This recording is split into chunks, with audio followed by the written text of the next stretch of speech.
A group of police officers stormed in, intending to arrest the criminal, but they never expected to be toyed with instead. Ellie picked up a piece of underwear and slipped it on, then deliberately acted weak in front of the sheriff, even asking him to help fetch her clothes. After all, taking her to the police station like that would be highly inappropriate, so the sheriff had no choice but to use his gun to hook the clothes and hand them over to her. What no one expected was that Ellie suddenly kicked the gun away with one swift move, then used a towel to knock down the officers on both sides. After getting dressed, she even prepared to shoot the sheriff. Fortunately, she only knocked him unconscious, and Ellie, still not fully dressed, ran off to rendezvous with her companions. On the plane, all three women were already in position. They had been invited to participate in a fighting tournament with a prize pool worth tens of millions. However, to qualify for the competition, the very first challenge was a parachuting mission. None of the three had ever jumped before, and they immediately veered off course, landing on the coast instead. If they failed to reach the arena before sunset, their qualification to compete would be revoked. Each carrying their own motives, the three began racing against time. They relied on their individual specialties, and at first, the pressure did not seem overwhelming. But the higher they climbed, the more clearly their stamina began to fail.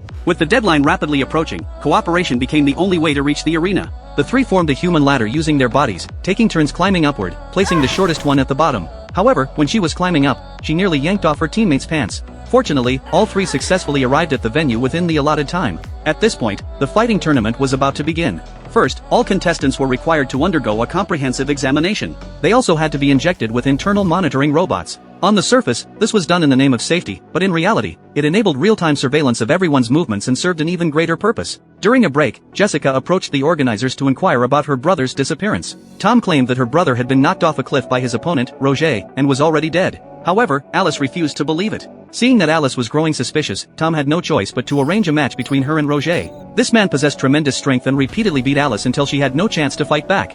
Fortunately, she quickly identified his weakness and used her agility and flexibility to launch a counterattack against Roger. In the end, Roger was successfully defeated. Alice began to doubt Tom's words, because her brother was even stronger than she was, and someone like Roger could never have killed him. While the matches were ongoing, Alice's subordinate Jonathan had already secretly infiltrated the laboratory. Jonathan had long suspected that something was wrong here, and when he entered Tom's lab, he indeed discovered the secret. At the same time, however, he was captured alive.